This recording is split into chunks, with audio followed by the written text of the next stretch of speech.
Concerns for the agriculture sector as ticks are said to be getting more resistant to pesticides, with fears of them becoming uncontrollable.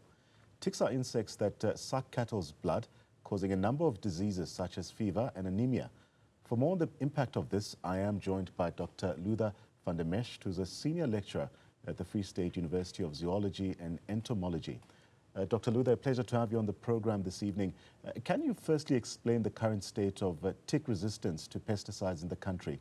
How widespread is this resistance, especially among tick populations? Hi, good evening. Thank you for having me. Yes, so we did a study recently and a number of other researchers as well in South Africa. It seems like at least the ticks are resistant to at least 2 of the 3 main acaricides being used in the country. But we have also found that the resistance varies a lot between farms. You know, it's not the same acaricides that is a problem on each farm. And that's why we have to manage resistance at a farm level. So how's the growing resistance of ticks affecting South Africa's agricultural sector, particularly with regard to cattle, which you mentioned in our intro? What are the potential economic and even production impacts on the sector? Yeah, it has huge economic impact because ticks can directly impact it by sucking blood. They reduce production of milk and meat. And indirectly, they also can cause diseases because they carry pathogens.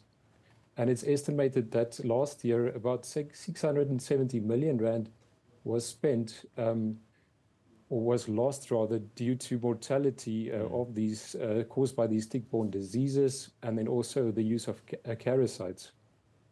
So your study also found that the resistance levels vary across South Africa as well. Let's speak about the factors that contribute to this variability, and how can local monitoring help in really addressing these differences that we are seeing here? Yes, so that is very important. The historical use of acaricides on the farm is obviously quite important because that would have already impacted the tick population that's currently there. It is important that these farm practices that have been really poorly done in the past, you know, like overdosing, underdosing, and too frequent dosing of cattle, that we address this. And government needs to come in here. They need to stand up and support farmers because many of our farmers are subsistence farmers, which means they don't really have the information available, so they need to be educated. And I think that's really where the veterinary services can come in and educate them, to uplift them. But Dr. van der Mescht, what specific farm management practices are also contributing to this development of tick resistance? And essentially, how can farmers really improve their practices to prevent resistance as well? So the number one thing is always that we need to keep acaricide applications to a minimum. I know some farms in the Eastern Cape, close to the coast, treat on a weekly basis in the high tick season. This is a cause for concern. And then we need to characterize acaricide resistance on the farms, and we need to know which ticks are on these farms. And this is also where the government can help if they can establish labs that can do this for the farmers and manage this. Because then we would know, or a farmer would know, which acaricides are actually still effective on their farm, and they can then start rotating acaricides. You also can rotate the acaricides that kills ticks in a different way. However, one should not do this in too short time, because then the ticks develop a resistance to both these acaricides. So currently, the data out there suggests that you need to rotate acaricides every 2 years. And by different ways of killing, I mean, they have different modes of action. So the problem is on the market, we have many Acaricides, although they have different active ingredients, these active ingredients are still from the same chemical class. So even if you rotate between these two active ingredients, the ticks are still going to develop resistance. And that's why it's important that we educate the farmers. You kept mentioning climate a short while ago. How does South Africa's climate and even our environmental conditions influence tick development, but also looking at the resistance as well? Are there particular regions that are more vulnerable here? Yes, exactly. And this is where the Eastern Cape, KwaZulu-Natal comes in, because, I mean, it's ideal for ticks to develop. You've got the warm, humid climate, which is what ticks love. And the increase in temperature and humidity can also shorten the generation time of the ticks, so their development time, which means that they can develop resistance faster.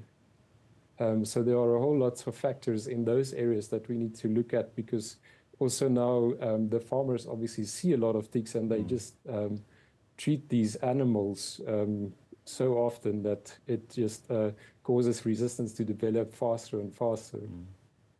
But Doc, the development of new acaricides is quite a lengthy and expensive process as well. Are there any promising alternatives or even innovations in this development that could even address resistance issues? Resistance is inevitable when it comes to synthetic acaricides. So good management can delay the process. Although there are some research being done on looking at a more of an integrative tick management approach, where you use synthetic acaricides in combination with, for example, plant extracts. Also, there are some research done on using the synthetic acaricides with vaccines. And we're hoping if you use that combination, we can get rid of this problem. But currently, that research is really still very scarce, especially for the ticks of Africa. So that's what we are looking into. Also interesting is that you also mentioned quarantining livestock and rotating acaricides as potential solutions. How effective are these strategies in really managing resistance, and what challenges do they pose for farmers? Yeah, I think the challenge with quarantining animals is you can, again, like farmers need to be educated on the ticks, because I don't think a lot of farmers actually know when they need to release the animals just based on the tick life cycle. And the same with rotation. We really have very limited data available. A lot of people say acaricide should be rotated, but we don't have real good scientific data available as to the exact time of rotation. So those are gaps that we need to really investigate further. But what is the current status of research into these anti-tick vaccines for African tick species? Are there any ongoing initiatives or even collaborations which are really aimed at developing these vaccines? In Africa, as far as I know, yeah, there's a GalvMed. They are looking into these vaccines. They have already got vaccines for tick-borne diseases, but there's nothing on the market at the moment for Africa. There was a few years ago one that was on the market in Australia, I think. But yeah, the vaccine development is really, that's something that's still in its infancy. Dr. Luther, as we begin winding down our conversation, what role should government veterinary services play in managing tick resistance? Are there specific measures that should be taken to really support farmers, particularly those in under-resourced areas? Yes, I think it starts with education. If they can educate the farmers, they need to reach out to them and really educate them about ticks and use of acaricides and how resistance develops. And then secondly, we need to really also help these farmers to characterize the resistance status of the ticks on their cattle. And I think that's where they can help, if they can do these in specialized labs. Unfortunately, it is a very long process to characterize a parasite resistance, but there are many new methods coming out now that's much quicker, and hopefully that will also help resolve this issue. And finally, looking ahead, I guess also extending to this past response, what steps should be prioritized to really combat tick resistance? And how can farmers themselves, or even researchers and policymakers, work together to really address this growing challenge effectively? Yeah, that's we need to really get the farmers to buy in with the data that we have available, and we really need to think about strategic control. I think the major thing also is that we need to use an integrative program. We can't only rely on synthetic acaricides. The way forward is definitely to use an integrative tick management program. There are also other ways that I know that farmers use, for example, rotational grazing to lower the tick burden on their animals, but we don't have concrete scientific data supporting this yet. So we also need further research into that. And then, as I said, I think where government can come in is if they can really support the farmers by educating them and then also providing the service of characterizing the acaricide resistant status on these farms. Thank you so much for your time, Dr. Luther van der Mescht.